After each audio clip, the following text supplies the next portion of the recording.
भगवान की जय। बुध प्रदोष व्रत कथा। प्रदोष अथवा त्रयोदशी का व्रत मनुष्य को संतोषी व सुखी बनाता है। वार के अनुसार जो प्रदोष व्रत किया जाता है वैसे ही उसका फल प्राप्त होता है। सूत जी के कथा अनुसार त्रयोदशी का व्रत करने वाले को 100 गायें दान करने का फल प्राप्त होता है। यहाँ यह प्रस्तुत है कि बुध त्रयोदशी प्रदोष व्रत की प्रचलित कथा। श्री सूत जी ने कहा, बुध त्रयोदशी प्रदोष व्रत करने से सर्व कामनाएं पूर्ण होती हैं। इस व्रत में हरी वस्तुओं का प्रयोग करना चाहिए। शंकर शिव जी की आराधना धूप बेल पत्र आदि से करनी चाहिए। बुध प्रदोष व्रत की कथा के अनुसार एक पुरुष का नया नया विवाह हुआ। विवाह के 2 दिनों बाद उसकी पत्नी मायके चली गई। कुछ दिनों के बाद वह पुरुष पत्नी को लेने उसके यहाँ गया।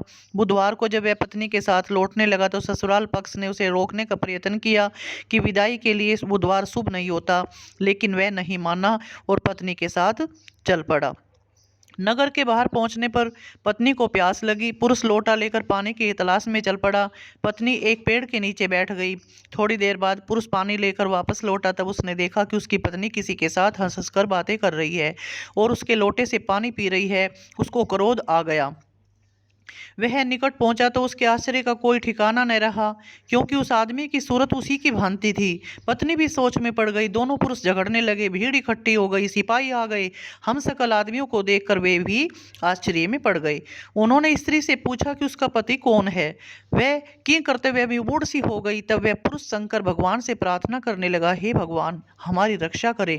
मुझसे बड़ी भूल हुई है कि मैंने सास ससुर की बात नहीं मानी और बुधवार को पत्नी को विदा करा लिया। मैं भविष्य में ऐसा कदापि नहीं करूंगा। जैसे ही उसकी प्रार्थना पूरी हुई, दूसरा पुरुष अंतर ध्यान हो गया। पति पत्नी सकुशल अपने घर पहुंच गए। उस दिन के बाद से पति पत्नी नियम पूर्वक बुध त्रयोदशी प्रदोष का व्रत रखने लगे। अतः बुध त्रयोदशी व्रत हर मनुष्य को करना चाहिए। बोल शंकर भगवान की जय।